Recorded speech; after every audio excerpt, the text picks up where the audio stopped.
Bismillahirrahmanirrahim. Assalamualaikum warahmatullahi wabarakatuh. Perkenalkan, nama saya Nafalia dari Prodi Pendidikan Agama Islam kelas 3G. Di sini saya akan memenuhi tugas UTS Filsafat Pendidikan Islam.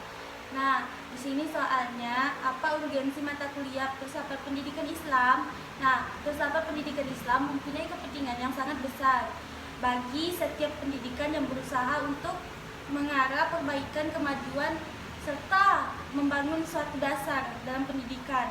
Nah, pendidikan tidak akan tumbuh ataupun berkembang dalam bidang kemajuan selagi tidak bersandar pada pemikiran filsafat yang disertai oleh perubahan-perubahan yang ada.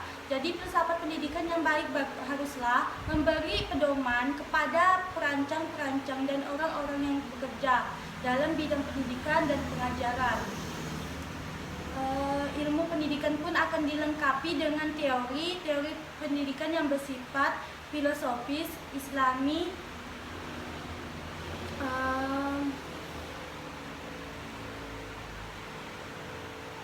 dan bidang pendidikan pun akan dilengkapi dengan teori pendidikan yang bersifat filosofis, islami, filsafat.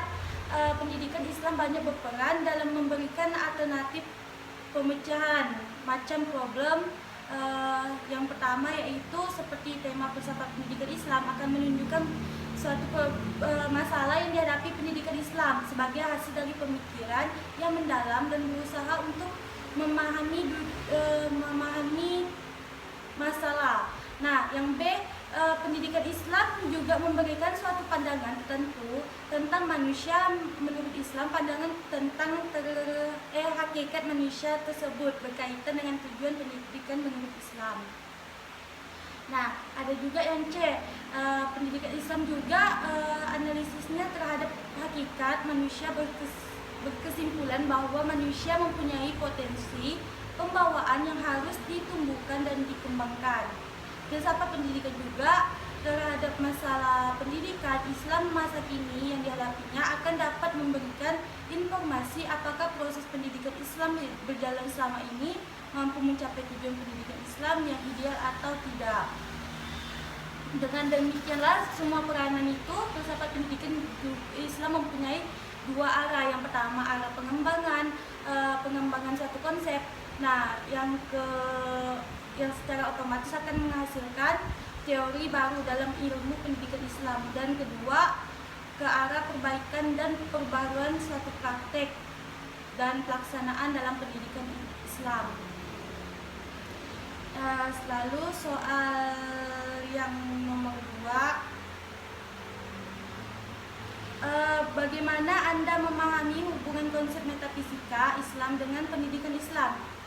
Nah, metafisika Islam merupakan sintesis dari ide-ide ataupun suatu teori yang secara tradisional dianut oleh para teolog atau filosofis dan sufi.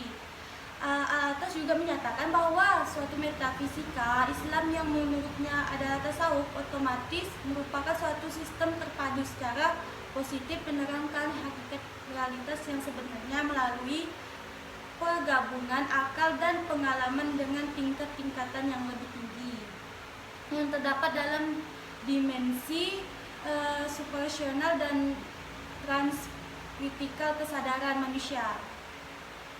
Lalu secara teoritis metafisika menempati posisi sentral yang mempengaruhi berbagai konsep inti dalam suatu konstruk pemikiran. Lalu hubungan itu konsep pendidikan dalam Islam mempunyai visi integral yang bertujuan untuk menghasilkan manusia beradab yang dengan ilmunya ia dapat bersikap dan berinteraksi dengan berbagai macam realitas dengan adil.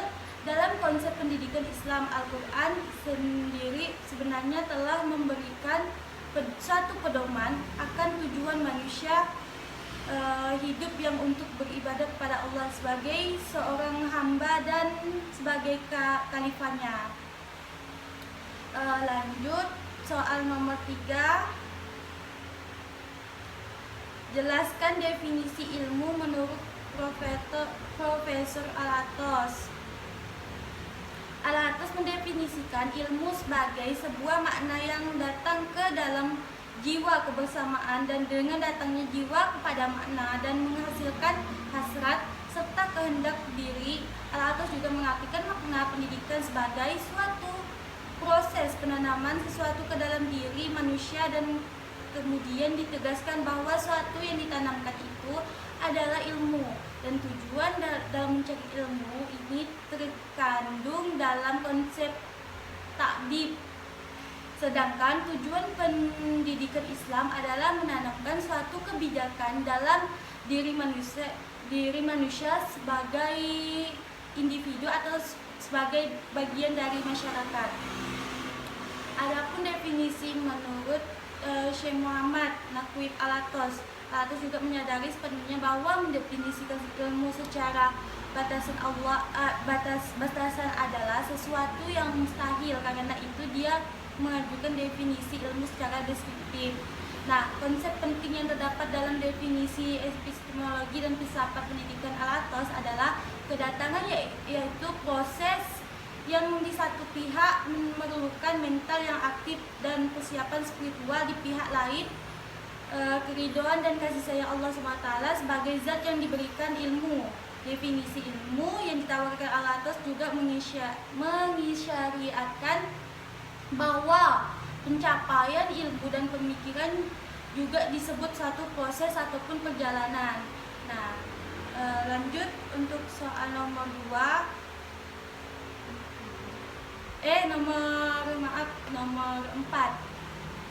Jelaskan saluran-saluran pengetahuan. Sebagai saluran ilmu pengetahuan, Khobar Shodiq sangat diakui dalam Islam. Selain 3 saluran yang lain, yaitu panca indera, akal, dan intuisi, Khobar Shodiq juga menjadi asas penting dalam epistemologi Islam. Ia menjadikan ilmu pengetahuan dalam Islam muncul, tumbuh, dan berkembang hingga saat ini karena suatu peristiwa sebagai metode transmisi ilmu itu. Al-Quran dan hadis menjadi terjaga keasliannya hingga saat ini. Tidak terjadi perubahan sedikit pun. Berbeda dengan Islam, Hasrat hanya menjadikan indera dan akal sebagai asas epistemologi. Jadi hal ini memberi dampak suatu ketidakpercayaan mereka terhadap hal-hal yang metafisik. Semua haruslah nyata dan dilihat dan diakal hal mereka akhirnya.